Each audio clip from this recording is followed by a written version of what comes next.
Okay, so I'll begin. I hope those of you, I see that there's some new people here. I hope you've watched the stuff from last week because I'm really kind of going to try and build off of it. Actually, I'm not at all prepared again. I'm no more prepared this week than I was last week. I'll put it like that. But this time I do find myself oriented by the confusions that were opened up last week. And I also discovered a really nice title for the lecture seminar last week, which is The Revolutionary Impulse of Melancholia, or The Melancholic's Revolutionary Impulse. I really like that title. Anyway, I wanted to thank all of you again for being here. It's really nice to share a space with you, but I'm not sure that's the best way to put it. Maybe to be here alone, but alongside all of you. It's because you're here that I have a position to speak, from which to speak, and that's not nothing. That's a big deal. It's what I call a world. I didn't say it's the world, because that would make it more definite. It would give it a quality of being something more definite, maybe something more predictable, even more routinized. But I think one should not be without a world. One should not be without a place from which to speak. And perhaps it also provides an opportunity for speaking well, to be well spoken. Incidentally, when we speak about the ethics of psychoanalysis, which was a question that was opened up last week, when we speak about the ethics of psychoanalysis, as we did last week with Antigone, the Greek tragedy of Antigone, I think we should remember that the real statement on psychoanalytic ethics didn't come from Lacan's ethics seminar. I think it was described in his later teaching, what, after talking to Mark yesterday, I'm now describing the very late teaching of Lacan. Maybe in television is where I think you really start to see the ethics of psychoanalysis. This text you can find online, television, the whole PDF you can find it by Googling it. It concerns the duty to be well spoken. And he claimed that depression, melancholia, occurs when one fails in one's duty, ethical duty to be well spoken. So I'm oriented by the question of melancholy, anarchism, and the social bond. But I'm led today, unfortunately for many of you, toward a discussion that's really, I think, quite technical because it's steeped in the confusions that were opened up last week. I'm led toward a discussion, I think, today of what I would call the moronic one, the moronic one. It's not exactly the idiot's jouissance, but the moronic one. I'm saying that for Mark because of our discussion the other day. So the moronic one, which is the one who's without a world, or who has paradoxically become nothing in the world. Nothing in the world. It's an important point because the collapse of the world, or rather the realization of the inexistence of the world, what Lacanians call the inexistence of the big other, this realization, and it's a realization that melancholics, I think, are led to discover, it can lead one to feel surrounded by the world.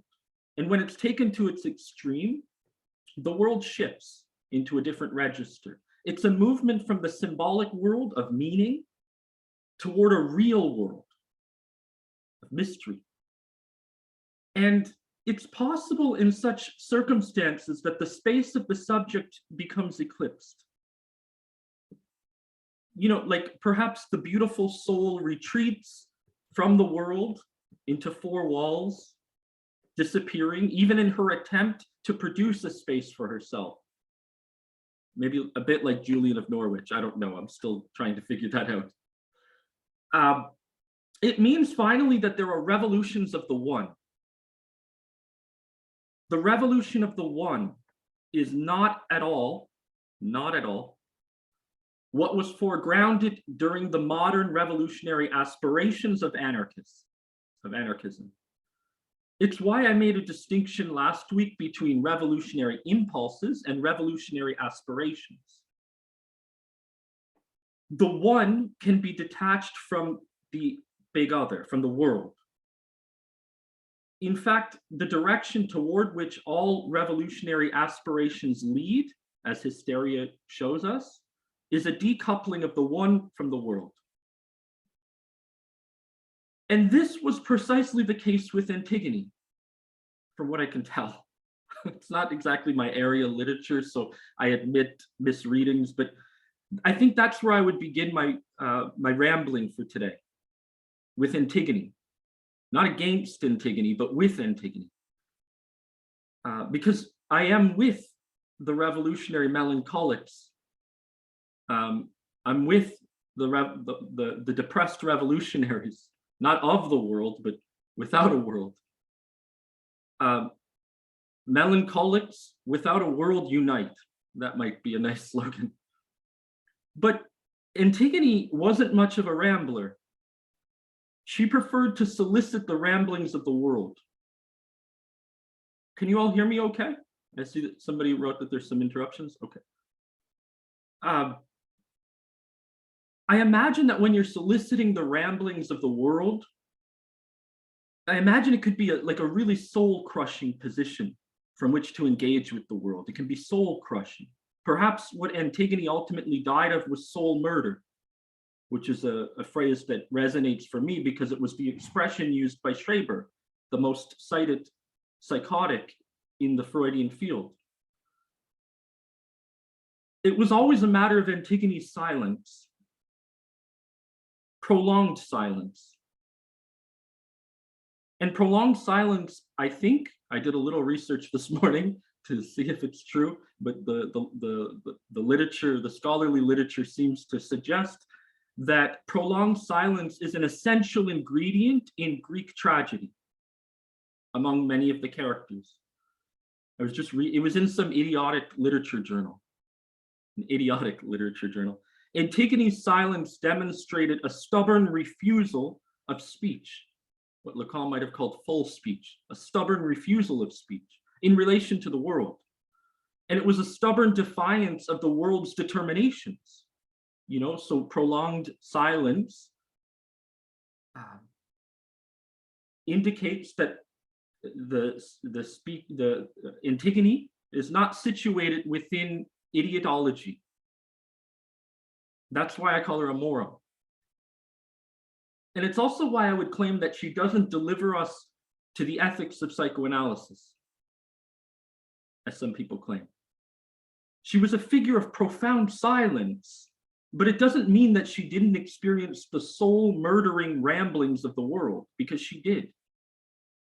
The world always went on rambling without her, without any need of her. In fact, she solicited the world to speak in her place. Obviously, that's what speaking is in the end anyway. You know, the words speak in place of the subject, in place of the real. The signifier fills, in this case, the signifier fills in the space of the subject, a void, a place that should have remained empty.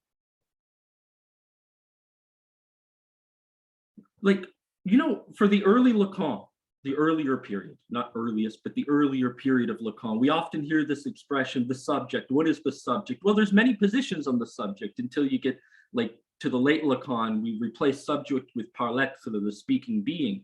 But for like the earlier period of Lacan, what you get is a subject who's represented by a signifier for another signifier. It's because the subject is split. The subject is split between the real and the movement of signifiers or something like that. And it's because ultimately the subject is not entirely there in language, except through her representation by a signifier. But what is a signifier? In of itself, it never touches the real. It touches another signifier which doesn't touch the real. The signifier never touches the real, but only to another signifier. Antigone's was a different position than the one that's demonstrated by the interjections of the revolutionary students toward Lacan, just after 1968 in France. What those students tried to do was to speak in place of Lacan. in Lacan's place, whereas Antigone preferred that the world speak in her place. The students preferred to speak in Lacan's place. Postanarchism pleaded with Antigone. He requested that Antigone speak with his father, a father who'd gone silent. For her part, Antigone stubbornly refused to speak to the father. She preferred to be left alone. Yet at the same time, what she did was she provided Postanarchism really precise instructions, like a recipe, about how to solicit speech, the speech of the father, how to make him speak, what she called an abundance of words, how to make him speak an abundance of words. She gave instructions on how to do that. She didn't want to be the one to do it, but she gave instructions. She knew how to do that. And that was her expression, an abundance of words. I imagine when there's an abundance of words coming at you from the world, most of us would prefer that the world just shut up. That's what I would imagine. It's like, stop rambling. But that wasn't Antigone's way. Antigone preferred for the world to simply go on rambling without her. We can call that Antigone's jouissance. It's not exactly like she's tossing a Molotov cocktail at herself and burning like a monk in the streets, but it has the same effect. Antigone disappears. She even preferred that others discuss her marital prospects. She preferred to have no say in the matter. What's more is that she confessed that it would be better for the world to focus on their own concerns, the world's own concerns. That was also Max Stirner's conviction. Max Stirner's conviction, he said, what is not supposed to be my concern? And Stirner, like Antigone, felt the demands of the world on his shoulders. And she asked, just like Stirner, why should these be her concerns? Let the world deal with the world's concerns. In the end, they're similar questions in a certain respect. And the solution for both was simply to let them concern themselves with themselves. Let Stirner concern himself with himself. Antigone, let me concern myself with myself. And the world should concern itself with itself. It's a decoupling of the one from the world. Antigone and Stirner decoupled themselves from all of that, preferring to have no part for themselves in the world. And so the word we have for that process in psychoanalysis is something like foreclosure. You know, it would be different if they had discovered by surprise that the world was determining them without them even realizing it. Full speech, as Lacan called it. It's the surprise package. But that presumes that there's a position of the subject within the totality of his or her signifying relations. And when we're in that position, we can discuss things like the sociological imagination, ideological critique, and so on. It occurs when you're inside of a world to some respect. But Antigone had no intention to go inside of the world. She preferred to remain on the outside of the walls of the city, outside of the world. It's a position that ran in her family. And it's the feminine way. It's the melancholic way. And if I'm being honest with you, I think we're now in a feminine world. This is a feminine world. It means that the world has shifted into another register, and we've moved from the all to the not all as the governing function. The contemporary world is no longer one that would give rise to modern revolutionary aspirations. We're in a world of revolutionary impulses. that are capable of outliving the subject, threatening the subject. It's a world of what elsewhere I call particular affirmations of jouissance. So the problem isn't like, how do we instigate a revolution? It's not the question. Or how can we overthrow the world of mastery? I don't think that's the question so much. It's how can we sustain a space for ourselves in a world without burning ourselves alive? And it's why I claim that the psychoanalyst is not exclusively a product of revolutionary aspirations, nor of revolutionary impulses. The revolution that's at stake in the formation of a psychoanalyst is something different. So it was like an hour after we met last week that I read this really important, there was no reason for it. It was purely accidental. I picked up a copy of Psychoanalytic Notebooks, the latest issue. It's a double issue on the other and the one. And I just, sorry, no, it wasn't Psychoanalytic Notebooks. It was another, it wasn't in there. It was somewhere else. But there was a text, a pivotal text by Jacques Lacan, titled The Turin Theory of the Subject of the School. And I was just reading it, skimming it. I wasn't looking for anything in particular, but a sentence jumped out at me. Maybe it's better to say that it floated like a bubble above the page. I don't have the quotation with me, by the way. But what I remembered was that it referred to Antigone's act. Miller reminded us that she was ultimately situated beyond the laws of the world, which means the world of mastery or whatever. And then he claimed at some point he must have met up with the object cause of her desire. Objet petit a. Beyond the world of mastery, she meets up with the truth, the hysterics truth. And in that place, she would have found out that she was not at all made for the world. Or maybe that the world was not the place for her. Hence, in this case, Antigone, the beautiful soul of Greek tragedy, who's often thought to be the exemplary subject of Hysteria, went beyond the bar of her truth. For Lacan, Lacan at one point, he constructed this formula of hysteria called the Hysterics Discourse. I don't know how many of you are familiar with it. I put it on my tablet here. I'm looking at it now. I don't know if you can see it. The template's up at the top, and the formula is there in white. So the template is in orange or yellow, and the formula is there. And I mean, you don't need to fully know this formula, but what's important is what's going on in the position of the agent, which is in the top left, and you can see it's S barred, and what's at the position of truth at the bottom, objet petit a, and you see that there's sort of a bar between the agent and the truth.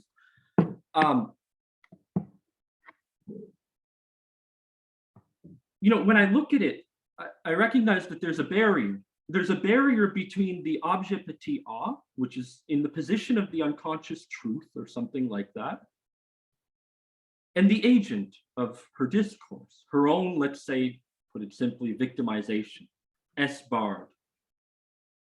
So for Antigone, it's really a technical point. The S barred meets up with the truth, objet petit a. It means that the truth of the hysterics discourse is the real. It's jouissance. And you could write it, if you like this, the other thing that's orienting me for today. You can write it like this. The subject, as victimized, meets up with the truth, objet petit a. That's maybe how you could write it, something like that.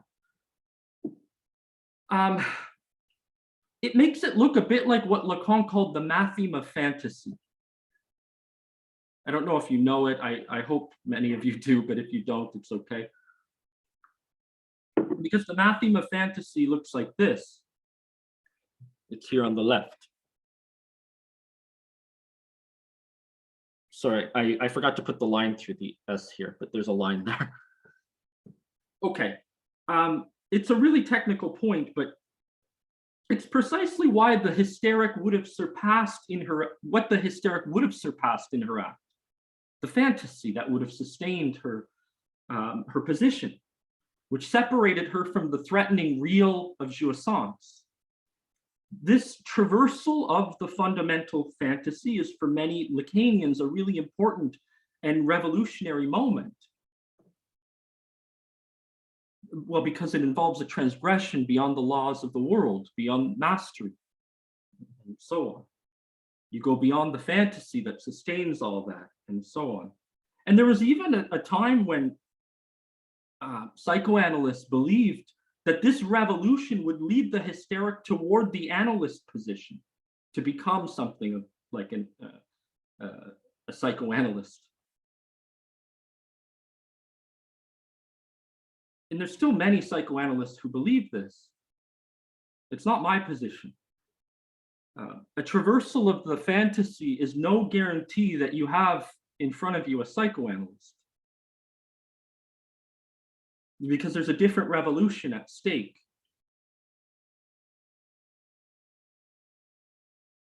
But the point is that the hysterics crossing beyond the bar into the position of her truth implies a passage toward objectivity, object cause of desire.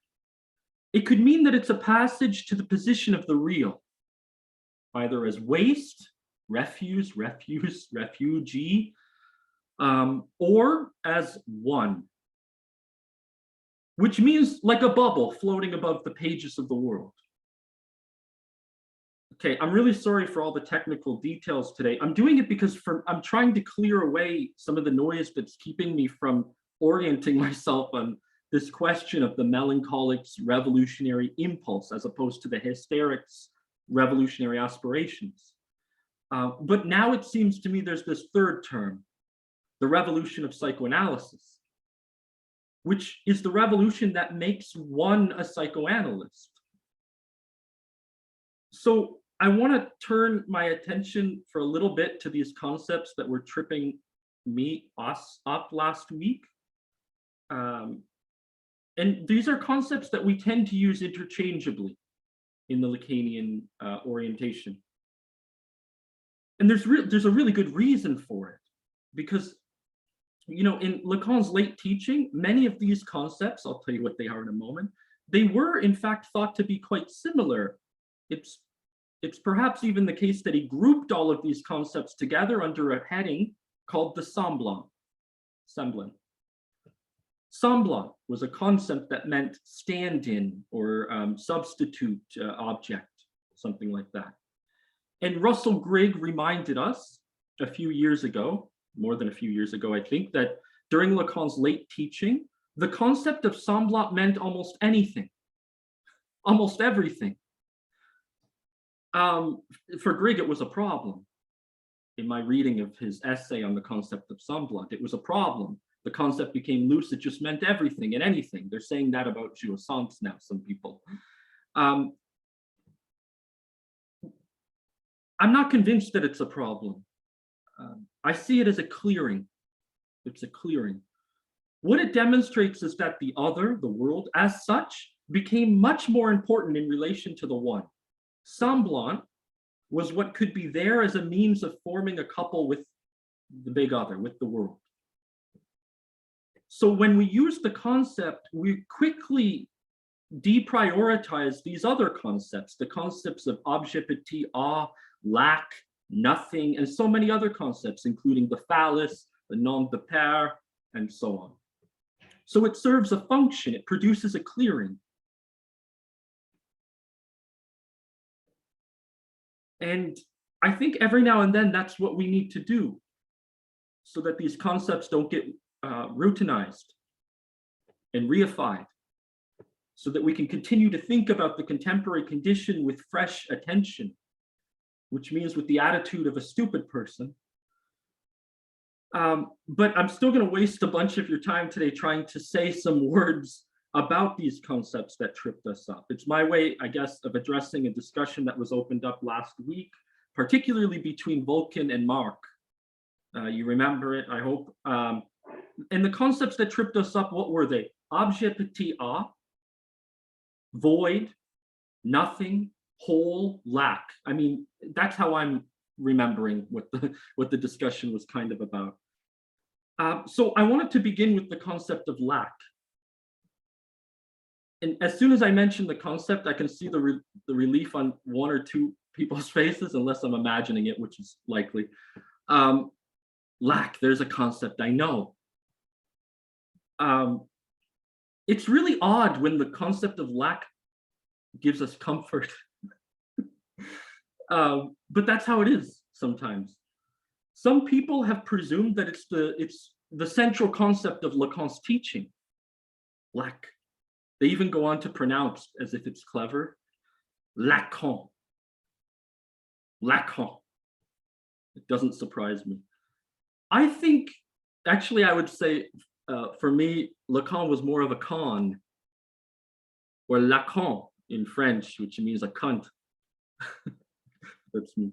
But people feel attuned to this concept of lack, even on the outermost peripherals of psychoanalytic circles. It's especially true for those in the university, I've noticed. There's even this popular article and an edited collection, I think, by something like the same title. It was making rounds quite a few years ago in continental philosophy circles and post-continental philosophy circles. And it introduced, well, I guess I would say it presupposed a distinction between what they called philosophies of immanence or abundance on the one hand, and on the other philosophy, and here we might include the exemplary work of Deleuze, Bataille, Spinoza, and others. And on the other hand, you have philosophies of lack, or what some people call constitutive lack, or whatever. So you have this distinction, abundance and lack, and so on. Of course, in the camp of philosophers of lack, you have Lacan, as alone as he ever was. I think it's a moronic distinction. It's not clear to me that beginning from within the philosophical position, on the one hand, that it orients us very well in Lacan's teaching. I don't think it does. It's also not clear to me that lack is or ever was a foundational concept of psychoanalysis for Lacan. If we return to the seminar titled The Fundamental Concepts of Psychoanalysis, we can see what the four fundamental concepts were for Lacan. The unconscious, if I'm remembering correctly, the unconscious, desire, repetition, and transference.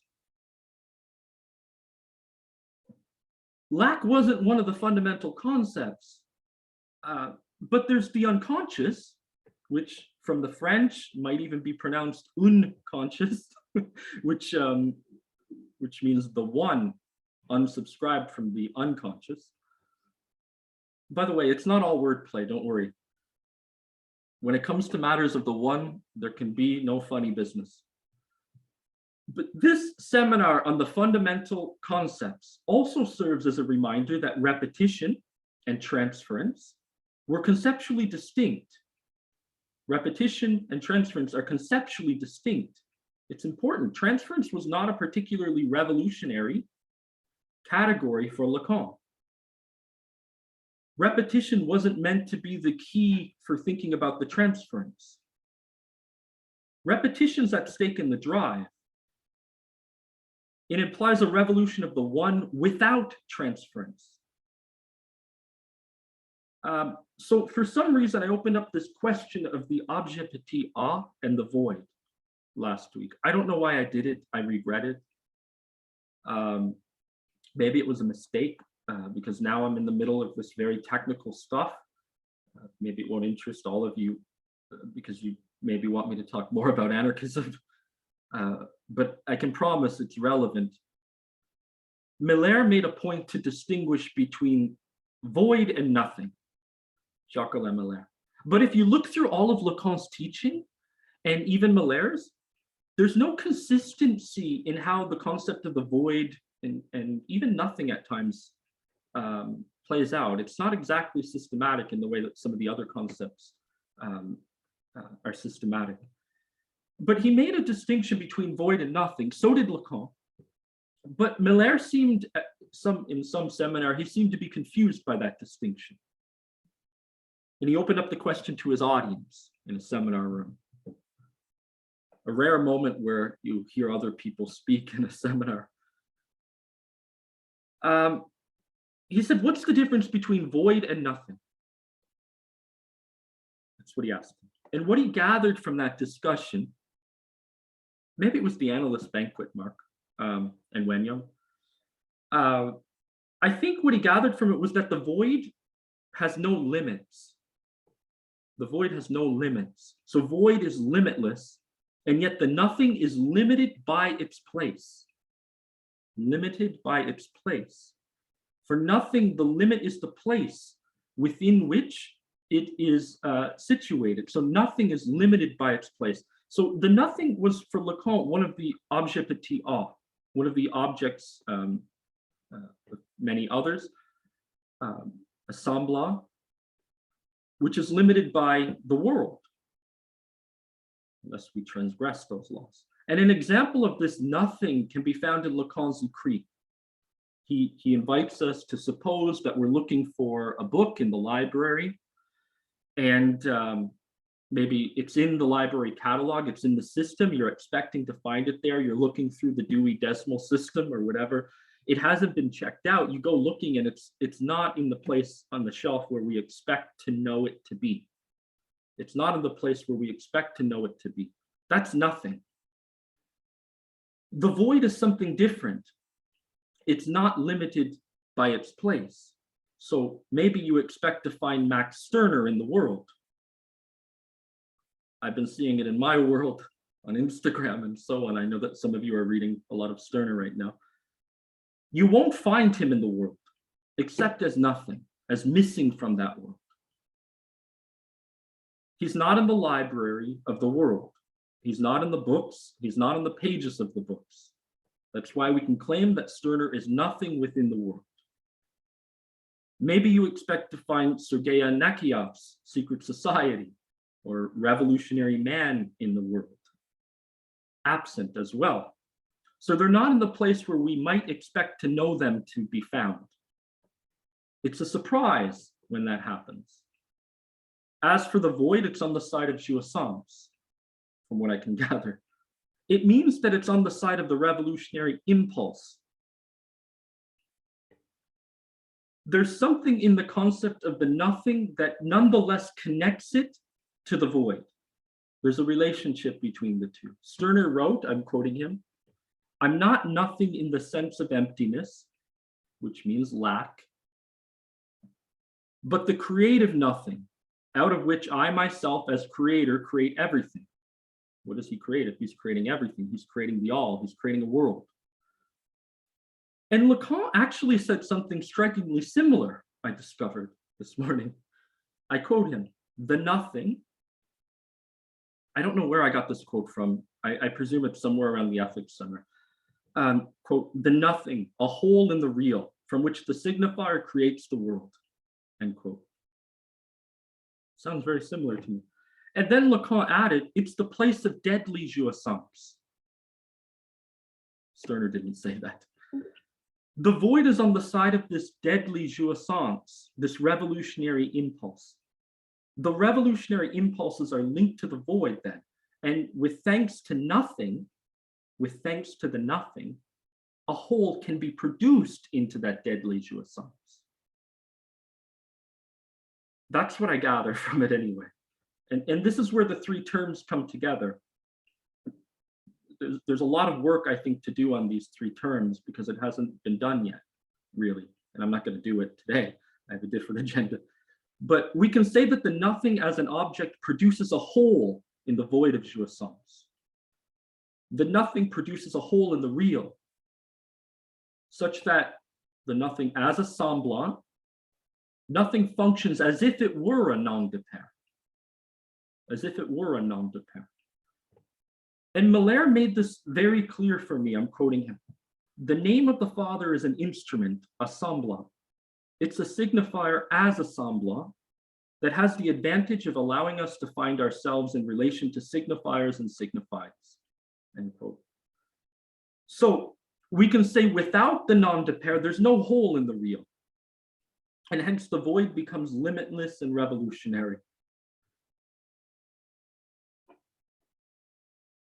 So I would situate the place of Stirner's limitless creativity of jouissance, the jouissance out of which he as creator creates a world. It's the revolution of the one, the revolution of the ego and its own, all alone. And I'm still confused by this point, and I admit it, because these concepts, I dug around and I couldn't find anything that made it more clear for me. Miller discussed also the void and nothing in relation to hysteria. His claim was that in hysteria, there's a passage from void to nothing. From void to nothing. It's an expression I really like. It highlights the point that hysteria is a defense against the real as well. He didn't claim that it's a passage from void to nothing in hysteria. That's a transgression, because that would imply that you're going in the opposite direction. The transgression would be from nothing to the void, from semblant to real. It would imply that you move beyond the limits of the world of mastery. So there's a difference. Hysteria is a defense against the real. So it's a solution against the revolution of the one. And the solution never works out very well for the hysteric, obviously. That's even how psychoanalysis learned about hysteria in the clinic. Through the solution, how do I put it? Psychoanalysts learned about hysteria in the clinic because the hysterics solution didn't work out for her. The hysterics revolution didn't work out quite so well. So we can learn about this other movement from nothing to the void, according to Miller, when hysterics experience what is called depersonalization. They're not the only ones to experience depersonalization. You can get that in obsession, you can get that in psychosis, and so on and so on. And there's a reason why you can get it in any of the clinical structures or positions of the subject. But depersonalization is a moment when she becomes other to herself, but in an extreme sense. It happens when she's more than surprised, like when she's shocked. It's not a comfortable feeling when you're surprised too much. Shock, maybe that's what shock is. It's too much surprise.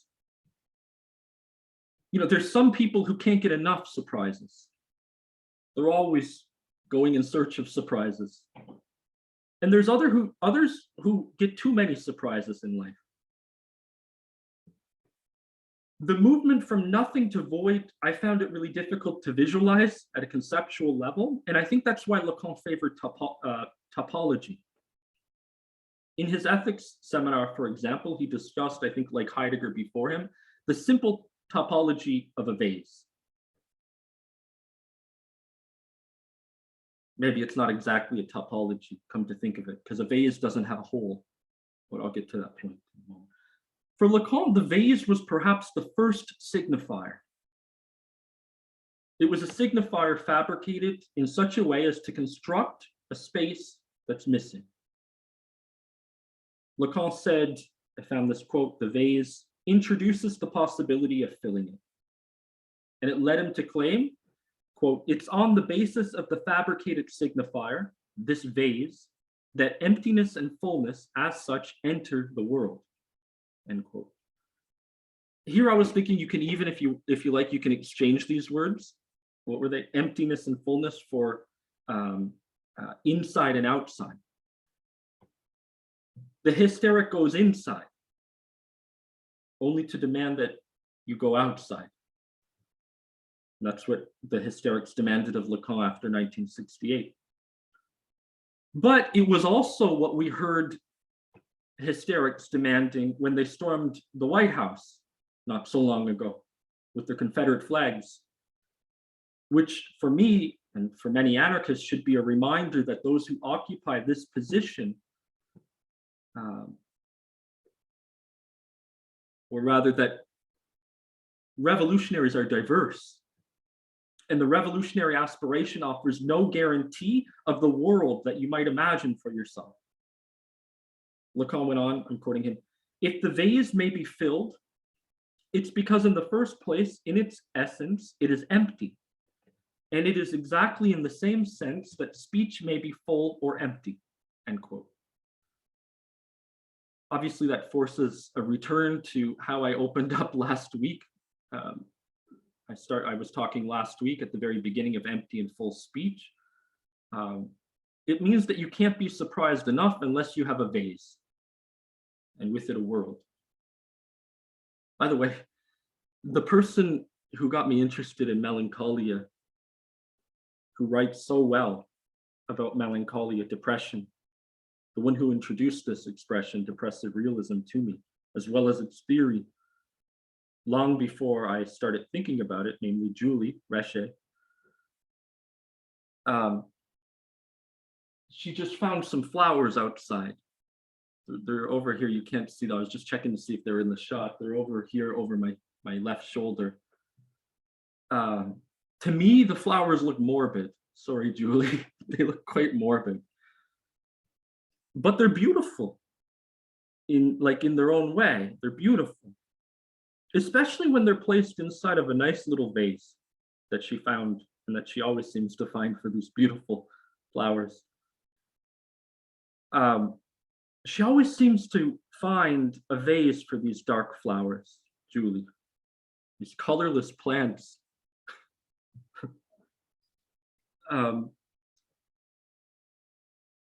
Some of these flowers, I see them, they populate the roadsides in Ireland. I think I discovered, Julie, the other day, weren't they called speedwells? Or well speeds or something like that. Sounds like speaking well, or well speaking to me. And maybe it's not that far from it. I prefer my coffee mug, which has a little spot for my finger, which is a hole. I can put my finger through it. A coffee mug has a hole. A vase, from the standpoint of topology, doesn't. If you stretch the space of a vase, there's no hole there. This coffee mug does have a hole, but it's not where the liquid is, right? It's here, because it has to be cut down here for it to be a hole in topology. But here you can put your wedding ring on, your coffee, and bury your coffee or whatever. But the coffee mug has a hole, and the vase doesn't have a hole. Anyway, what I wanted to say today is simply that when we speak of the one, we're speaking of that part of jouissance that hasn't been subjected to the nom de pair. It means that it's a part of jouissance that is not prohibited by the signifier.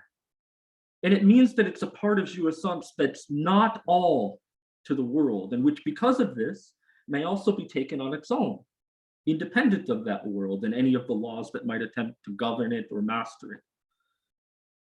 So to summarize this long detour and this mess of concepts that I'm even more confused about today, I wouldn't say that I'm particularly well-spoken, although I do have a mug and a vase. I would just say that revolutionary aspirations have to do with the world of mastery and the attempt to transgress beyond those laws. It's a world of jouissance that has been negativized by the signifier. So the subject can emerge along this differential network of signifiers as S-barred. The subject in such cases is split. The subject is represented by a signifier for another signifier, and so on. But revolutionary impulses have to do with what subsists without negativization, without negation, by any nom de pair. So it repeats as a bubble, as one of jouissance. So after all this, what I can say is that I'm ultimately interested in the one and world. And I think if we're to advance any further as post-anarchists, then we should concern ourselves with that, with the revolutions of the one. The revolution of the one exists under the thesis of generalized foreclosure. And we could say that where the world ceases to exist, when the world has fallen, you're beyond the laws of the world or whatever, there's one. And that's exactly how Lacan put it in his pivotal seminar, Or Worse, whose title could be read The Master or Worse. He said where there's the world, that's the big other, where the world ceases to exist, which is the consequences of the decline of paternal efficiency or whatever, where that world ceases to exist, there exists instead, there is the one. And there really is a difficult revolution at stake in the one. I quote Miller, "The repetition of the one commemorates an unforgettable eruption of jouissance. The subject finds himself bound to a cycle of repetitions. This repetition of jouissance takes place outside of meaning, and we complain about it." End quote. So when we speak of revolutions of the one, there's no reason to discuss lack, because lack is lacking.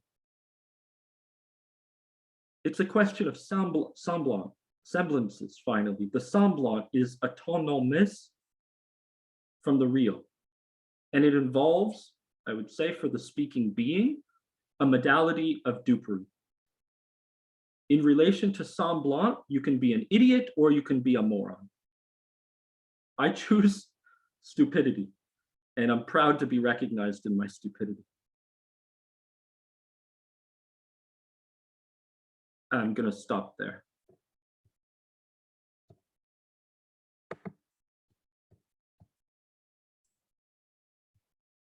That was excellent. If you folks want to have a bit of a discussion, it'd be great. Anybody can offer some tips on these distinctions between void, lack, nothing, or if you're interested in anything else, even related to anarchism or anarchist theory, and how maybe you might be able to think about that in relation to some of this stuff, that's okay. Oh, Mark, I see your hand. Go ahead.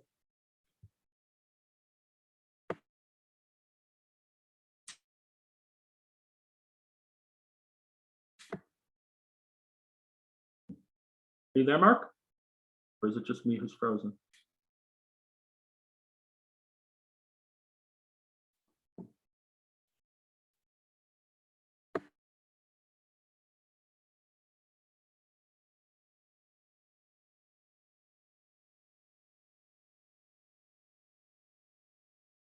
Stop.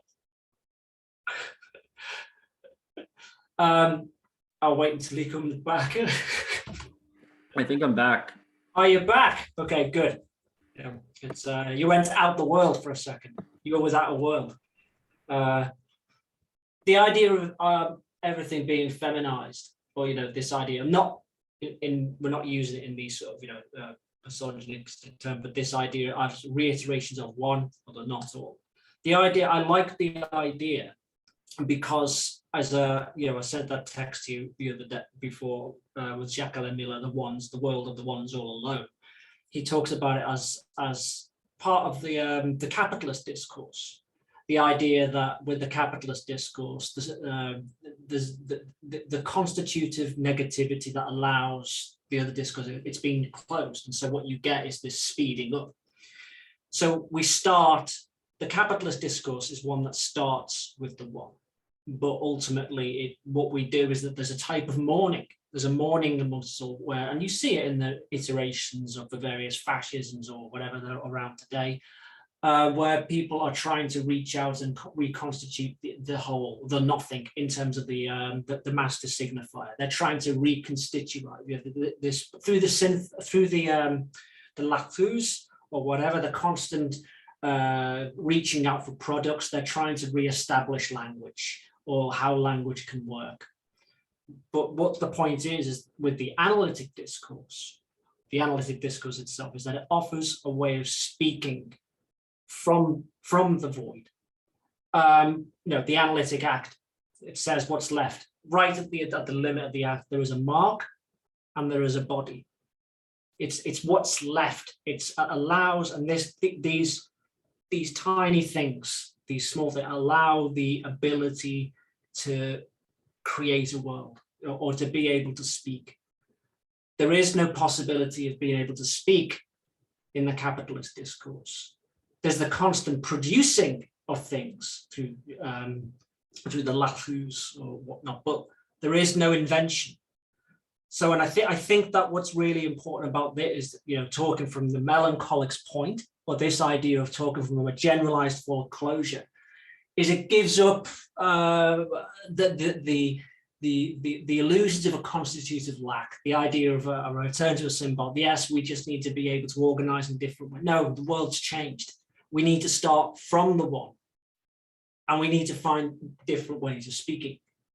I think that that's what I'm taking away from this. I think that it's important to start from the one, the two ones, the one of analytic discourse and the one of capitalist discourse, and being able to think very carefully what is, or how we can separate and think these things through. There's also one other thing about the idea, what I really liked about the point about you speaking about how you have got the constitutive lack, you know, early middle Lacan, and then it all ends up in this sort of strange sea of Baroque positivity that everyone gets confused by. For me, I see it as, you know, there's a continuum. He's still just this idea of the negative. It's that it's what you just said, you know, with the whole, you know, the idea of when you have lack, or when you talk about a whole or lack, there's always a need to fill it, right? There's always a need to fill it with something. And Lacan wrestled with that, the idea of filling it with meaning, dewy sense, right? If you go to the very end, Lacan, you've just got this opaque, solid density, it's I've said before, a clod of unknowing, yeah? It's a clod, it's something that is there, and it's deliberate, it's even more negative in its operation, in its positivity, than anything that you find later on, because it's disruptive. And I think that that's really interesting, what you were pointing out there. As I said, I'm still a student of the later Lacan. I'm wrestling with it, and I'm getting there. But I really like some of the ideas you put out there regarding melancholy. That's all I've got to say. Thank you. It's thanks, Mark. It's interesting because if I were to divide Lacan, I mean, I seem to be moving toward what I didn't know was there, which is a very late Lacan, lately. The latest. And I seem to be nitpicking between what's happening between the seminar, or worse, encore, and then when you get to the centum, it seems like there's some stuff happening there that seems to be really important. But broadly speaking, what's the project been? The project has been for let's say an earlier part of Lacan, to begin with something like lack, in a sense, constitutive lack. But then you get already in the third seminar a discussion of psychoses, where you can't talk about constitutive lack because there's foreclosure, and the split doesn't happen in a constitutive way. It happens in a delusional way. And so what happens when you get to the late teaching is, of course, a sort of inversion, where you begin from the thesis of generalized foreclosure. You don't begin from the position of constitutive lack. Lack is lacking. And so when it's a question of negativity, it's really important to discuss which register the negative is in. Is it a constitutive negativity, which you can call castration, which produces something like repression, and then you can have like a symbolic unconscious where you interpret the truth and so on? Or is it, if you begin from the position of, like, generally speaking, foreclosure, then what you have is a jouissance, a real that is not simply a remnant, as not all, but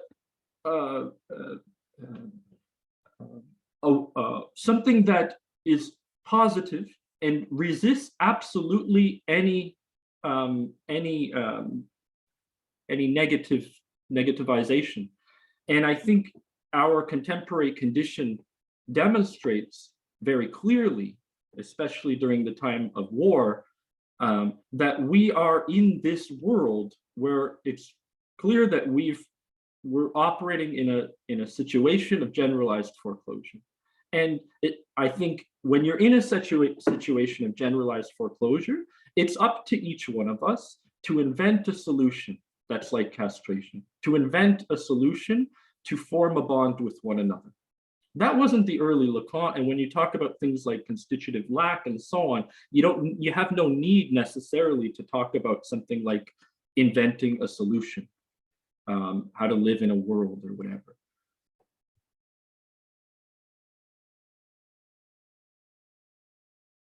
Everybody else? Thank you. No, that was really that was really helpful. I'm sure there's people who have got far better things than I have to say, but that was a really, really, really thoughtful point. Thank you. Vulcan? Yeah, thank you. Can you hear me? No? I can hear you. Yeah. Okay. Yeah, I just had a simple question to ask. When you talk about the one, when you were talking about the one, I didn't hear you relating it to phallus, but does it like relate to the phallic order, the one, or is it like some other way that you mean when you talk about the one? No, I'm talking about the one as in relation to drive, and I think it's not to say you can't approach it in that particular way, because I think you probably can, and maybe I should, I don't know, but I think I'm increasingly thinking the phallus in terms of semblant, and that's different from the one. Okay. Yeah, and also I think Islam one is always related to God and so on. So there's different meanings. Like Yeah, but in Islam, God is in the real, right? He's in, like, that's why it's in nature and but yeah, I'm really bad with this, so I don't know the distinctions between even within Christianity or so much well, Christianity. Vulcan, may I just for a moment on this point, because I know Mark hears me ramble about this all the time, and Julie, but and maybe Wanyong's heard it too, but like, isn't it interesting that if you look at the Abrahamic religions, you get a very clear, how people like to say, okay, you have Freud, Lacan, Miller, and the three variations. You have Marx, Lenin, Stalin, and they create these sort of trinities, and they're well, Judaism, it's interesting because what you have in Judaism is very clearly, I would say, a symbolic God. It's a God of prohibitions, thou shalt not, whatever. It's a very clear, in my view, symbolic God. In Christianity, you obviously have the God of the imaginary body, right? And in Islam, it seems to me it's a God of the real. God is in you more than your jugular vein, and this sort of stuff. So it's a really interesting sort of because Christianity, the religion of perversity, and you've got, but also in Islam, right, is that God is not identified as a father. It's very important. Yeah, he's not identified. There is. But Mark, what's fascinating about that point too is that in Islam, in Christianity, God is sometimes understood as a father in a metaphorical sense. But yes. the metaphor is taken quite literally by a lot of Muslim scholars. Like, they don't see it as a metaphor. They'll say you can't even use a metaphor. That's haram. I speak of this from experience. I reverted to Islam many years ago. So, so I'm not talking about some people out there. I'm talking about my own studies in the religion. And what they say about when the metaphoric substitution doesn't function, particularly in terms of the father. Anyway, Vulcan, you wanted to continue your point? Yeah, maybe like I have a few more other things to dovetail to that, I think.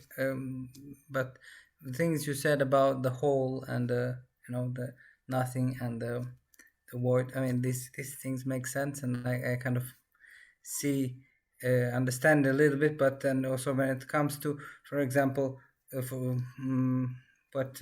foreclosure psychosis, or for example dissociation, or you talk about depersonalization, and I would add like derealization, and the person, all these levels of kind of disintegration, if you may call it, and how this dualistic terminology or triadic stuff kind of feels, yeah, they we like them because like we have 5 fingers, we have this kind of way of thinking. Maybe it belongs to the West, but not necessarily.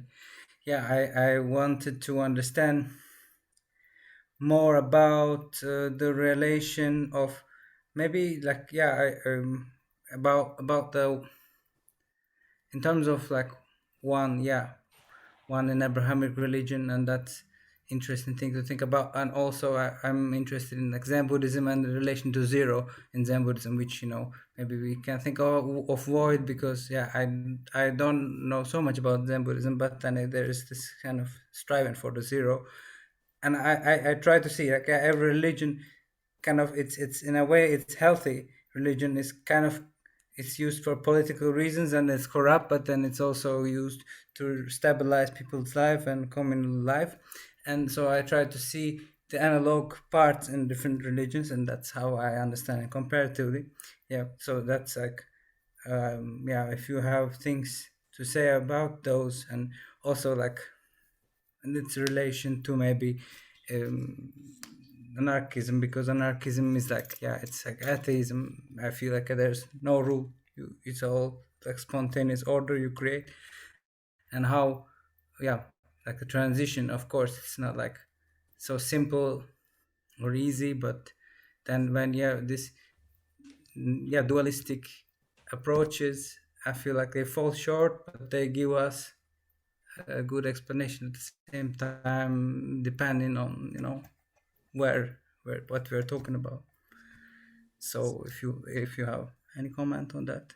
Can I just picking on something you said very quick, and then I'm going to stop talking. All right, but you said, is the phallus related to the one? And you'll talk about dualistic things, but I think that this is something that the later Lacan picked up on, and it was precisely because of the constant iterations of these, these endless categories. The counting on 5 fingers, as you said, but it's his way of being able to explain their ephemeral nature. They are something of the one.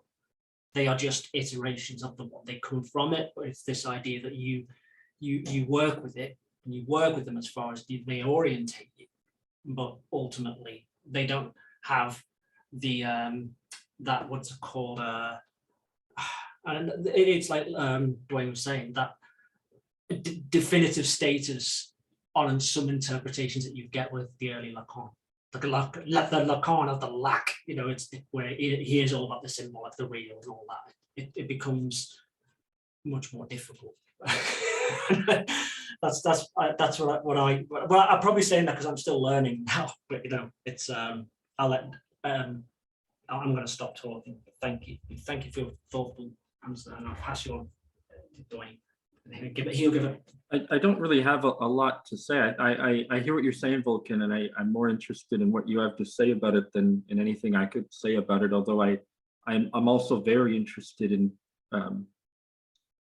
comparative religion for various reasons, mostly psychoanalytic.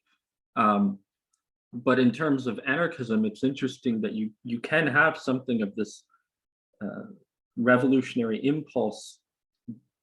In anarchism, it's already in some of a lot of the work. You think like no gods, no masters. What's fascinating with that expression, it could be no gods, no masters, no fathers, or something like that, And what I've always found fascinating in my on the ground relationship with anarchism and anarchist spaces and anarchist communities, which I have been, not anymore, but I have been involved in for quite a long time, was how there's, like some psychoanalysts, a dismissal of religion, almost in the vein of Freud in the early part of Beyond the Future of an Illusion or whatever, where you almost get the sense like all religion is just neurosis and just whatever. But when anarchists do seem to move toward religion, particularly in the West, it seems to me, I have no evidence that it's true, but it seems to me that it tends to be a gravitation toward Buddhism or Islam. Now, some of you are thinking, how can you say that? Just go check. The only religious anarchists that I know, I admit there's a few Christian anarchists, but the vast majority of them are Muslim anarchists. Hakim Bey, Peter Lamborn Wilson, Mohammed Abdu, and I mean, I'm not just talking about the ones, Mohammed Knight, I'm not just talking about the ones who write, I'm talking about the ones that I've met. And I think that there's something important going on there. And it has to do with shunya, the void or the zero in Buddhism, perhaps. You know, like Lacan said, the Buddhists know of melancholia, and probably relates to our discussion somehow. I see a question in the chat, but first I'll go to Julie because you had your hand up. And Julie, I hope maybe you have an announcement for everybody. I'm not sure. Yeah, not yet. I just wanted to say that I love your lecture and I love you. And thank you for mentioning my flowers and my vase. It just reminds me, so I have one comment and one favor to ask. It just reminds me that Heidegger, when he talks, as far as I remember, about the vase, this symbol, thank you, this symbol of establishing, embracing emptiness as a creative act. He also talks about the house. It's the same principle. You establish, you embrace the emptiness, and you create something by this, by working with the emptiness, recognizing emptiness, which goes together with, first of all, idea of unheimlich. Somehow there is home, but it's still unhomely. It's still uncanny. And also, I like the idea of inside and outside. There is in and out, just a similar thing, and we don't exist. We exist within the space of connection and disconnection with the other, where you end, the other begins. And this is the only, so kind of something that establishes and doesn't exist, the empty space between, the creative empty space between people that actually connects them, and the only space where they exist. But that's just the comment. And the favor to ask is, can you talk about I like the idea of deadly jouissance, obviously. And I just wanted to ask you to talk about the deadly jouissance in connection to this psychoanalytic revolutionary subject. What would it be? In relation to what again? In relation to psychoanalytic revolution, like the third vision of revolution. Yeah. Just because I like both ideas, I don't see how to connect them. Sorry. I love your analogy of the home and the vase. The only difference is, of course, the vase doesn't have a hole, but I get the point nonetheless. Although you've made a hole here, the top, that's explicit. But it's fascinating because, you know, I don't know, there's parts of the home that you dare not go. And, you know, one of the things that fascinated me when I was living in India, I don't know where I'm going with this. One of the fascinating things that when I was living in India, even during the pandemic, I noticed that people's homes are always kind of open. Not everywhere, but in many places, there's an openness. Some people are sleeping with half their bodies outside of the house, half of their bodies inside. People would just walk right into my apartment, you know, and this sort of thing. And then I go to somewhere like Canada, where that's considered very rude. And I think that there's something of a different relationship to the whole. Well, not at a cultural level. I think that would be homogenizing too much. But I think we're at a period where there's a housing crisis. Julie and I just went to the Sociological Association of Ireland's annual conference. It was on housing. It was on the homely. I mean, nobody was saying it, but it was on the housing crisis. There's no homes for people in Ireland, especially the refugees, ourselves included. We're burrowed into a small bedroom, but a beautiful house with a family that's really taking care of us. It's amazing. But, you know, the unhomely can mean the homeless too. And it's not simply the unhomely, the unheimlich, in the sense of like, oh, there's some symbolic inscription that must be interpreted there or whatever. There's a homeless dimension to the unhomely, which is what we popularly refer to as whole. Not lack, but whole. Say the distinction between lack and whole. Whole is when the world has been foreclosed and there's no space within which you can even have lack. Anyway, I just really liked your discussion with that. I mean, when you feel homeless, for example, maybe one of your first inclinations is to burrow yourself inside of a small room and shut the door and make sure nobody can ever take that little space from you. And I can understand that. But your other comment was on, what was it, Julie? Deadly Jouissance and revolutionary psychoanalytic subject. Yeah, that's what I'm trying to get at it in a different way. When I think about the melancholic jouissance, it's quite different than other forms of psychosis, because the melancholic, I think, is the one for whom subjectivity as such becomes eclipsed by the world. And so that's why I last week I talked about the monks who burn themselves alive, as opposed to those who have revolutionary aspirations and throw the Molotov cocktail at the world. The monks burn themselves alive. And so, yes, the revolution goes on, but it goes on without them. They're not even there. And so it's a different position of being without a home or without a world. And it's, in that sense, it's deadly. And obviously Lacan had a sense of that, because he said of jouissance, it begins with a tickle. Maybe you can call that enjoyment. Begins with a tickle and it ends in a blaze of petrol. That doesn't sound good to me. That sounds really bad. And I think that's where revolutionary impulses lead.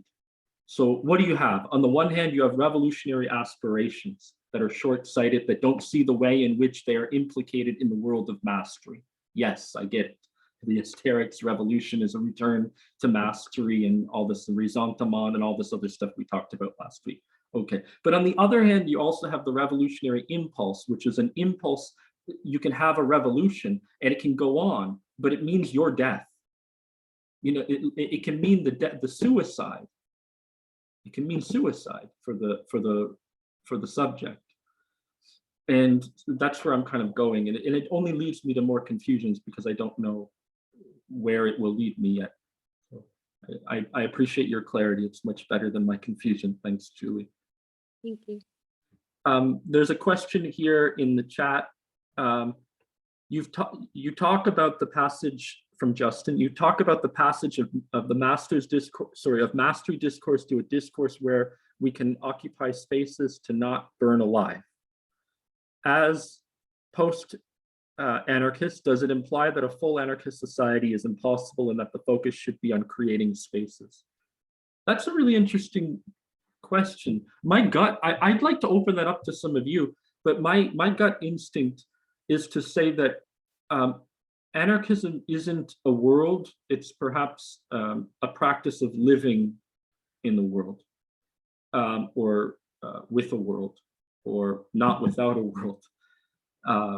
And I think that that's a different position. And what I'm trying to do in a way is to find a way to trace another lineage within the anarchist tradition that is not simply about the revolutionary aspirations, but that's not also about simple revolutionary impulses, but how to live with those revolutionary impulses, how to live with the revolution of the one, how to live with the revolution, the consequences of the revolution.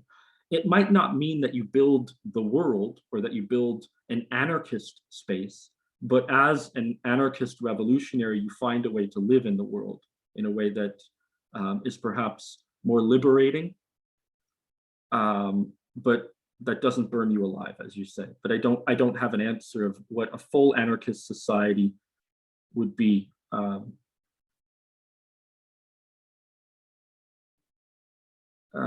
I think this is where the anarchist tradition goes wrong, is when you start to imagine what that world can be. I think that's part of the problem. You know, when anarchists say that anarchism is a practice, oh, I see some hands up. I'm just rambling. I'll shut up in a moment. But when people say anarchism is a practice, there's something of that I do like, in that it's not an image of the world to come. I'm very much against the idea of prefigurative politics. It's a view from the future. It's a view from the world of melancholia. And it's a world that's a very dangerous world, the world of prefigurative politics. So that's all I would say. Mark. Yeah, so I had an association when you were talking about it starts with a tickle and it ends in a blaze of petrol. Remember we were talking about the cold flame, and yeah, I just wondered if there's anything you want associate with that in insofar as what would be so the cold flame, as what I got from Lacan's, right? I forget which seminar it is, but it was in the later ones. The cold flame is his way of being able to distinguish what other jouissance is from normal iterations of or normal expressions of jouissance. He says, yes, jouissance, it burns, but it burns with a mask. It sort of, it stops us from seeing the real. The cold flame burns from absolute zero. There has to be this way of being able to distinguish from that. So if this idea of how would the cold flame play into this? What would you think? That's it.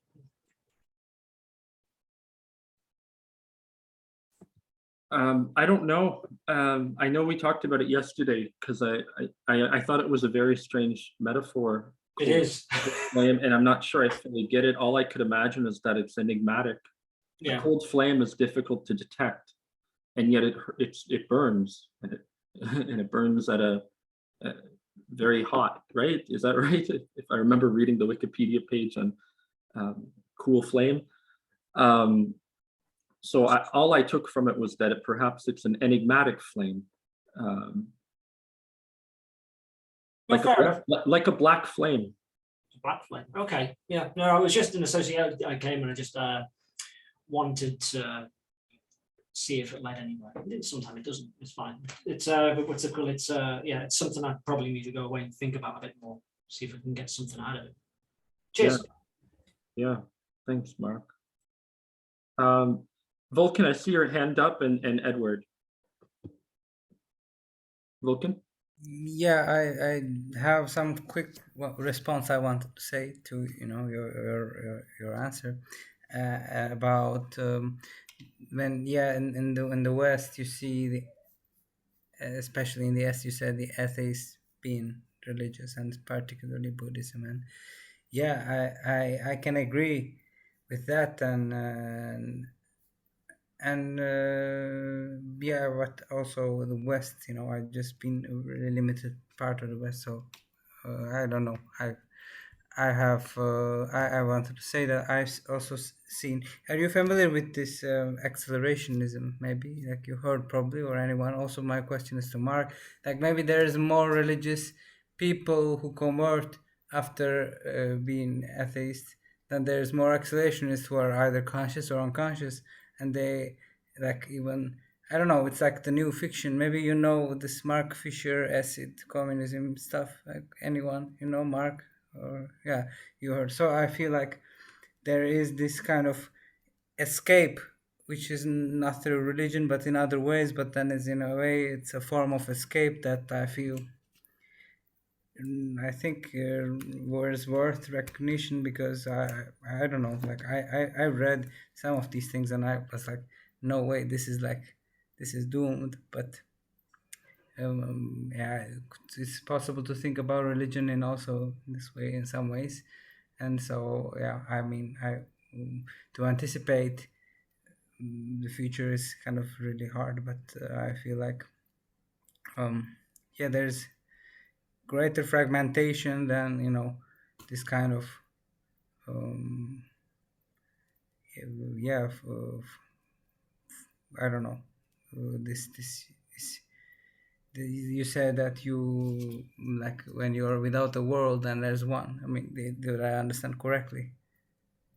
Yeah. So, and then you talk about world as feminine, and so that made me like think about also about one as well. Does it mean relate to phallus? And so to explain, you know, how I came to my thought about that. Yeah, thank you. I have more questions than, you know, to have things to say, but I would pass to I have Edward. something of a response, and it's also to Roman and Polina and anybody else who's reading Stirner right now for your class in Russia, I presume. What you're saying, Vulcan, atheism as a religious position, that was Stirner's point. Didn't he say, or write? Didn't he write, "Our atheists are the most pious people"? I think I'm quoting him even. You can check into that. Maybe one of you, Roman, probably you would be able to confirm it. Something like that. I mean, it was his critique of the concept of man, which I think Nietzsche eventually took up, perhaps from Stirner. There's some speculation that maybe he took these ideas from Stirner. The idea of man as a religious category rather than a non-religious category in the work of some of the, maybe it was some of the young Hegelians, I don't quite remember off the top of my head.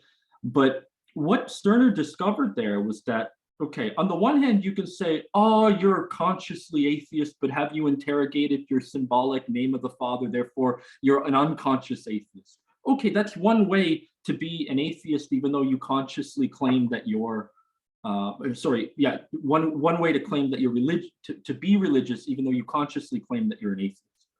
But there's another form of atheism that's really interesting, and it's the one that has more to do, I think, with the revolutionary impulse and the work of the very late Lacan, perhaps. And I think Stirner highlights it for us. Stirner develops this concept. Roman, I think you know it. Spooks. The spook.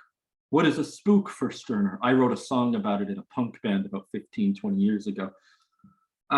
What is a spook? It's a seldom used concept of even among those who read Stirner, but if you read his work, he uses it quite a bit in the Ego book. It seems to me to have a certain dignity of a concept, and yet what type of concept is it? It's interesting. A spook for Stirner is something like, if I remember, listen, it's been 20 years since I've read Stirner, to be honest, but if I remember, and I believe I'm right, it's what he calls a fixed idea. A fixed idea. Spooks are just fixed ideas that will never be your own ideas. The essence of who you are as nothing. So what's Stirner up against with this concept of spook? I think it's synonymous with what Lacan calls a semblant. And what Stirner discovered at a time well before our conversation today, certainly, but also Lacan's work, was a notion of semblant in his category of the spook, which is not, it's an anchoring point for discourse in a sense. But what's fascinating is what he refuses to do with the spook. What is a spook? I'm gonna try and develop it a little bit more, then I'll pass it off to Mark. What is a spook ultimately? A spook is a religion. It's a religious system for Stirner. He's trying to be more atheist than even the atheist can be. He wants to beat the young Hegelians at their own trick by being, let's call it a pure atheist, which is equivalent to, let's call it a real atheist rather than a symbolic atheist. And what's fascinating by his turn toward a pure form of atheism, to try and rid himself of spooks, to be this limitless nothing, which is beyond the not all, it's at the level of the one. What he discovers there is a rejection of believing. The spook is a signifier par excellence, the semblant par excellence, as Lacan said, For Lacan, the signifier is the semblant par excellence, his exact words. So it's about allowing yourself to be duped by semblants. Stirner was no dupe of semblants. He did not want to be tricked by them. He was a non-dupe, and the non-dupe err. So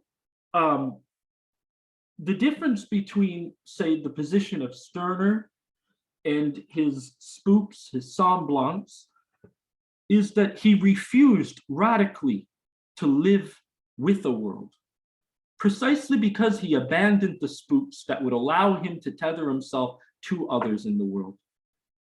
Now, maybe there's something singular in Stirner that will allow him to live on. I don't know. As far as I know, nobody knows how he died. You read Engels, maybe I'm wrong. I don't know how he died. You read Engels' notes about Stirner, and Stirner never talked to anybody. He was always off on his own. Well, of course he's going to be all alone, all by himself when he rejects the world of spooks. You know, of semblance, he refuses to engage with the other. The other is a semblant in some sense. So I think it's a question of finding something like a semblant that you can believe in. And I think that requires you to be a bit stupid. And again, I would say Stirner was not stupid, but he wasn't an idiot either. Stirner was a moron.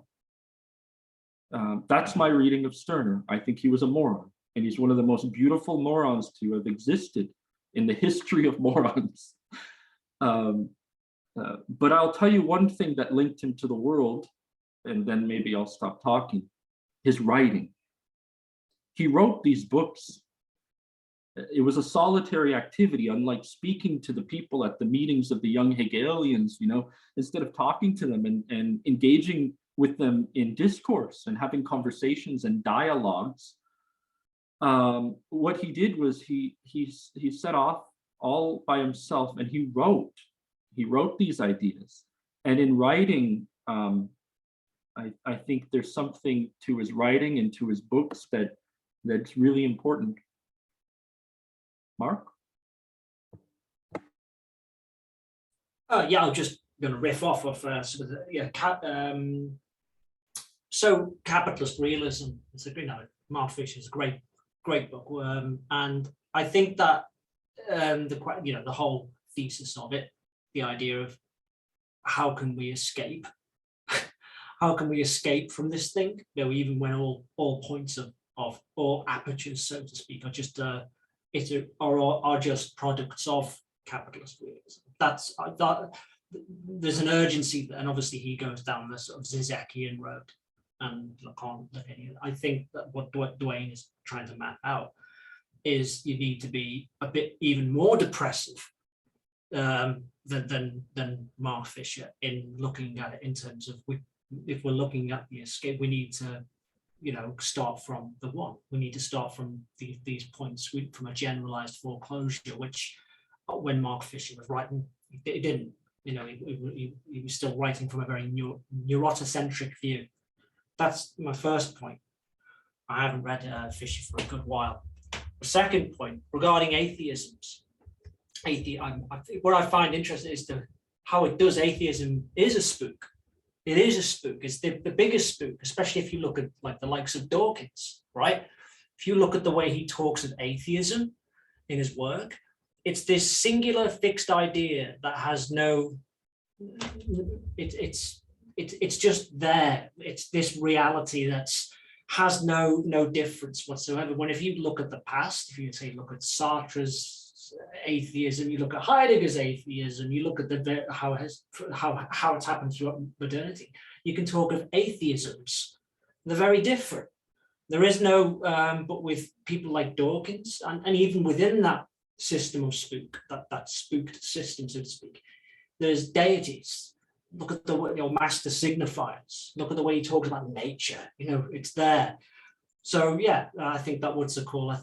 Looking at Stirner for what it is, I think that's a really, really helpful way. Thanks for explaining that, by the way. I appreciate that. I don't know a great deal about Stern, and you just to help me with that point. I hope that's at least touch on some of the things that you're bringing up. Yeah, that's it. Thanks so much. Edward. Yeah, am I audible? Yes. Okay, thank you very much. First of all, I'm not a really good Lacan's reader, so I'm sorry if these questions might not really contribute to the whole ongoing conversation. So I really expect that discussion can enhance my perspective into seeing how the revolutionary movement happened. So could you possibly clarify some of the most foundational things that we can see from Lacan's position in those attacks? I saw that Lacan actually signed the manifestos to support the movement, to support the students to do the attacks. But then there are some writings that explains that his view to the revolutionary movement was more like a pessimist view. So in his view at the time, he saw that the outcome of the attack or the movement was the decline of the old authority and the uprising of the new one. And then what's next is I want to know about your perspective to the ongoing movement of today's, let's say, in every election cycle, people tend to demand, to express a high demand on new masters. Like they hope they need to have someone else in charge who can make everything better, who is in a sense like an ideal parent who can bring, like in every context, to fulfill our psychological fantasies into the way we navigate politics. So Slavoj Žižek once get interviewed about this question, and his answer is how we take a look at people's fantasies from the perspective of Alain Badiou, that he called a human animal. So basically, people are unable to free themselves without the presence of a master. So a master is a vanishing mediator who gives the people back to themselves, who delivers them to the abyss of their freedom. So when we listen to a true leader, we discover that what we really want is something that we can't achieve by ourselves. So a master is needed because we cannot accede to our freedom directly. So to gain this access, we have to be pushed from outside, since our natural state is one of inert hedonism. So I just want to know what's your take on it. Thank you. What a great question. Two questions. I felt like the questions are better than anything I could possibly ever say, and I'm going to be thinking about them for quite a while, but maybe there is something I can say. I'm not sure yet. Maybe beginning with the second question. I was thinking about how when I was a kid, when I was a child, people used to wonder who to vote for. We used to have discussions in our house. Who should we vote for? You know, my family at least, and maybe I can't generalize this experience, but I have a sense in which it did occur. And I grew up in Canada, in rural Canada, New Brunswick, and I got the sense that people were reflexive. And even when they voted, you would hear, oh, I should have voted for the other person. And I think it signposts something of the subject's position in relation to what I call the world, or what Lacan calls the big other. It signposts something concerning the subject's position within what's left of a world. So we would doubt and we would dialogue. Okay, we were idiots. We vote for masters, you know, and there were always a few, and it was mostly the anarchists, the enlightened few, who were non-duped. You know what Emma Goldman said? No matter who you vote for, the government wins. No matter who you vote for, the government wins. And so Goldman wasn't a dupe. And I think if you follow the consequences of Zizek's logic, Badiou is a little different. In a weird way, Badiou is situated in the later teaching of Lacan. But if you follow Zizek's logic, and it's the logic, I've talked a lot about it, so I'll try to give you the abridged version right now. What's Zizek's ultimate contribution to theory? It's debatable. But as a former student of Zizek, Roman, remember, I wanted to be his slave. I'm not his slave anymore. I think his central contribution to theory, political theory, is, well, it's taken from Lacan. And perhaps he also took it from Malher, because we forget Zizek speaks highly of Jacques-Alain Malher. He was a student of Malher. For Zizek, Malher was one of the world's few pedagogical masters. And Malher's thesis, Zizek's thesis is, of course, on the decline of symbolic efficiency. You know it, Edward? The decline, you probably know it better than I do, the decline of the paternal function. In other words, it's a decline of a world defined by masters, by a paternal master in this case. What Lacan called the all, maybe the logic of the all or something like that. It's a decline of that toward something worse. And I think what I've been trying to show is, if you follow Zizek's logic, it leads you toward the thesis of generalized foreclosure. And when you're in the thesis of generalized foreclosure, you're in a different political world. The world is no longer one where you discuss the ideal candidate through some sort of, what Habermas would call a public, or Bourdieu, or maybe some other French scholars would call a public sphere. Civil society has died, you know, so the whole idea of civil society, I'm going to get to a point, I promise. The whole idea of civil society in the Marxian tradition, I would say, you follow Gramsci, for example, civil society was a nodal point on the way to in the war of position, in the war of maneuver. It's a nodal point toward the revolution. And so you need these public institutions, you need universities, you need public spaces, you need media outlets to form counter-hegemonic blocks and so on.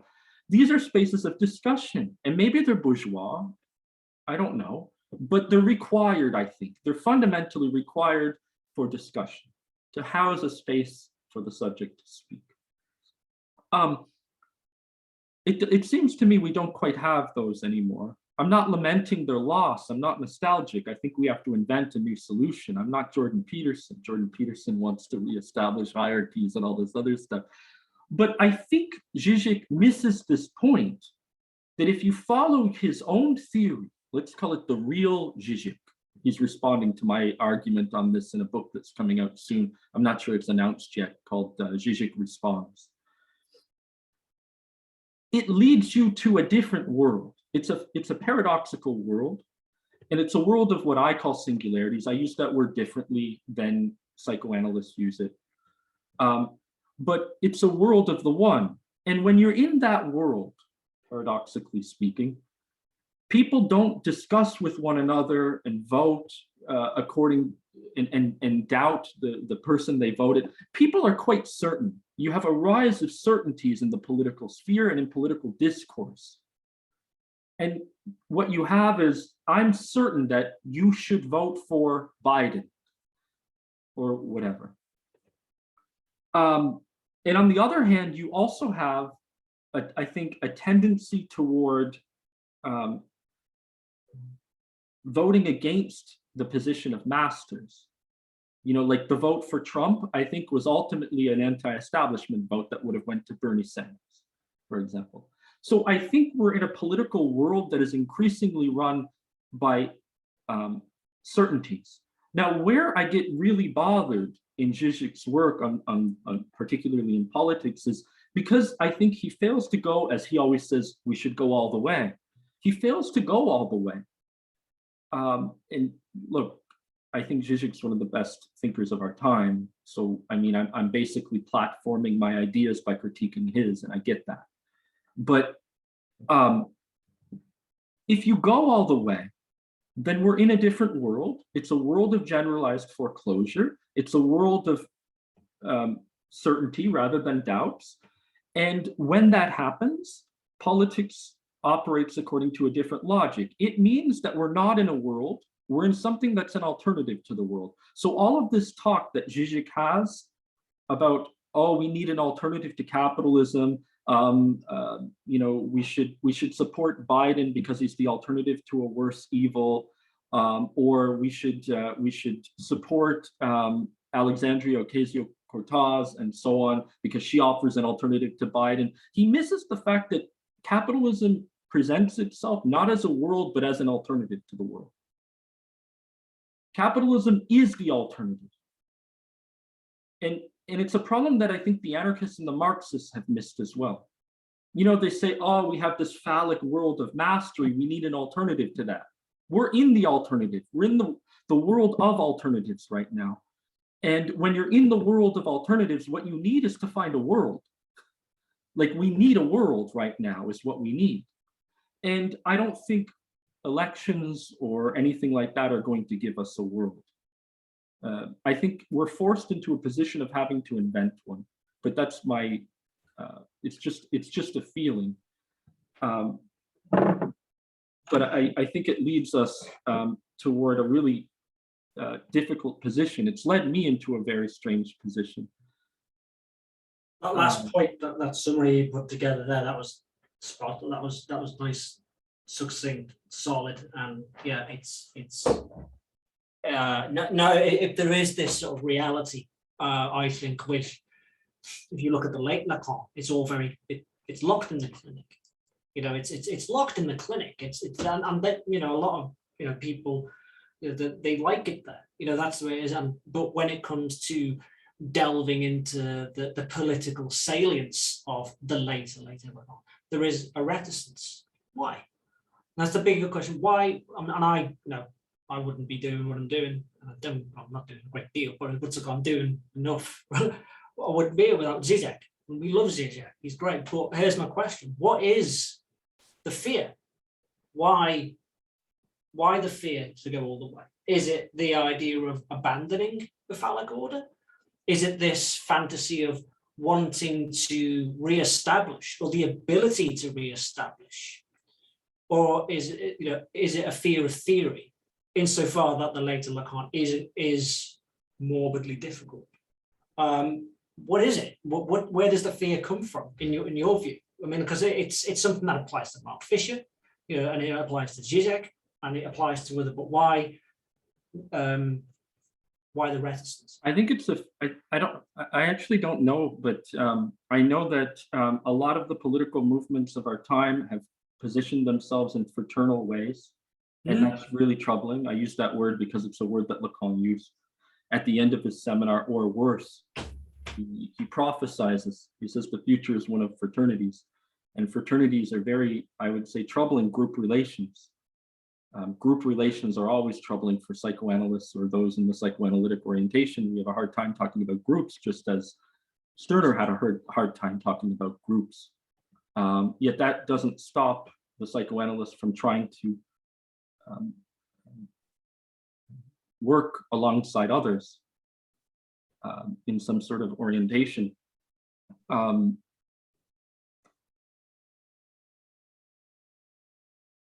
Yeah. There was another point there, Edward, at the beginning. I forgot what it was, the first question. So it was something that has to do with the ambiguity of Lacan's position to the movement. Ah, the ambiguity. Yeah.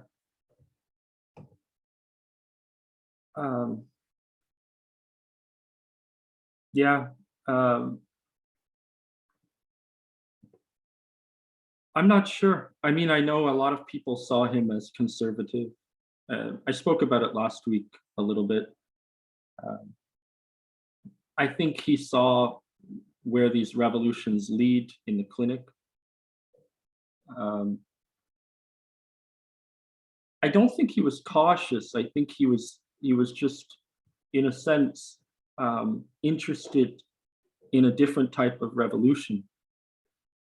On the one hand, he said the revolution is always that which, this is what I talked about last week, the revolution is that which always returns to its place. And he described it in the same, he said it's like the heavenly bodies.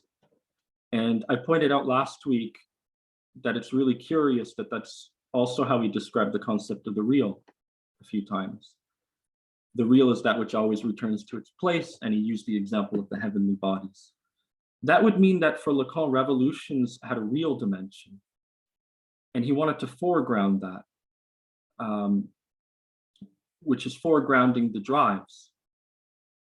And I think that hysterics, the hysterical revolution is different. I call that revolutionary aspirations. And so I think I think maybe he was worried about where it would lead. He said it would lead to the master, and you would get one, which is a curious expression. But I don't necessarily have an answer. I'd love to hear what you think, though, Edward, if you don't mind, because it sounds like you have maybe a bit of a thought about it. What do you, if you don't mind, I don't want to put you on the spot, but I'd love to hear what you think. I really have no idea about that. No. No. Okay. Thank you very much. You know, it's interesting though, the difference between Zizek and Badiou's position too, right? You know, for Badiou, it's always politics at a distance from the state. And in some sense, you could say it's more ground up, you know, the event and some sort of fidelity to the event, and this position changes over the years in various ways and so on. Whereas with Zizek, it seems to be, at least earlier, more in relation to the act. And there's no problem talking about masters, revolutionary masters. And in some sense, I have no problem talking about it either. But in the school, I think there's still a lot more work to be done. And when you work, you're on the position of the slave. Mark, did you have something you wanted to say?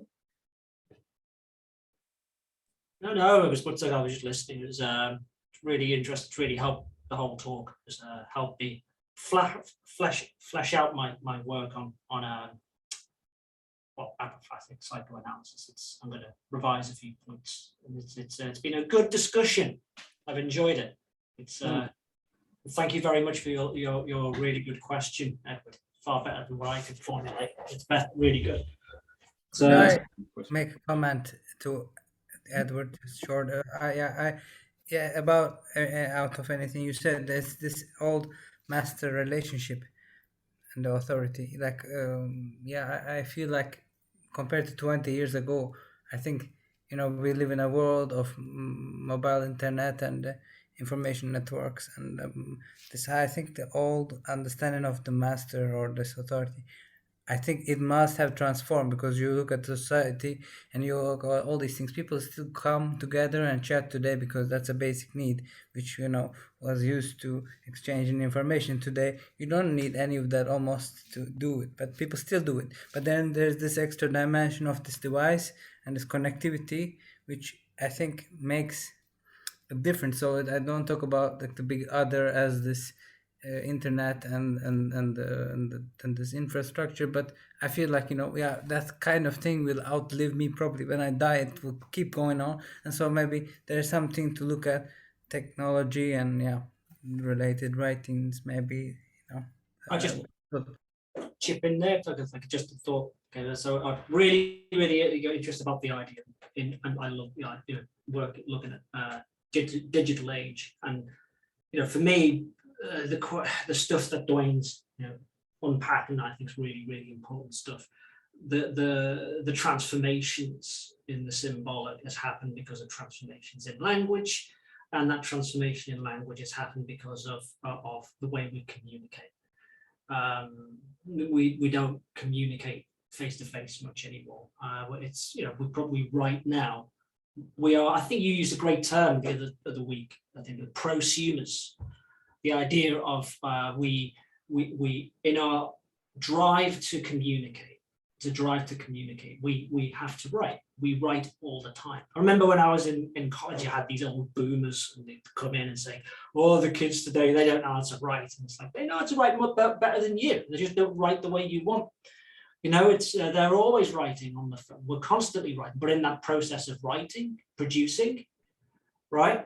It's we create ourselves as objects, and I do believe completely that there has been a sort of, with this movement, a type of devolution of the old master, and so you get this sort of performative resurgence of the master, like you see with the ultimate pervert, Trump. You know, you see that there is that aspect of making clown masters, right? That comes in part with the whole digital age that we're in, and how that the politics of that were played into sort of, you know, 4chan and everything that goes on with that. So yeah, I do think that would take up, but there's something that really good writer, and I know Dwayne, you know, he's the one who introduced me, Helen Bruce. She talks about the lack of a paternal signifier, or the lack of these, it doesn't lead to sort of freedom. It leads to what she calls the iron knot of the social, the iron knot of the social. It's even more it's even more oppressive and more command driven than what's it called, than the old master, because it's in order to be able to stabilize itself, it has to knot itself in a much harder way, and that we see today online, the sort of exclusionary politics. And I'm sure you've seen that those people who, you know, talk about freedom the most, they seem to want to generate even more rules by the thousand. You know, it's this. There's an aspect of that, but no, it's an interesting thing, and I think that, you know, we need to read people like Byung-Chul Han to be able to get a bit like, I think he's interesting, especially when he's giving his survey of the digital age. So yeah. And don't forget that where the hysterics discourse leads, where its revolution leads ultimately, is to the master, to a return to the master, and the master's discourse is the discourse of signifier 1, where the split subject is under the bar, and so I think that's really important, because the master has a different relationship to knowledge than the hysteric and then the slave. And it's a particular relationship to knowledge that I think is characteristic of the psychotic one. I think I'll stop there. Why don't we go for now? And it was awesome seeing all of you and talking to you. Thank you very much, Dwayne, for a wonderful talk, and thank you for you know, I know it's a group. Before we go, Julie, do you have any announcement by chance? Yeah, I will be ready for next time. But basically, I want to teach course on beginnings of summer, June, on melancholy and depressive realism and how to survive while you are dead inside. I'll be there. Yes, I'll be there. Thank you, Dwayne. Thanks, Julie. Look forward to it. Okay, bye, everybody. Bye. Bye.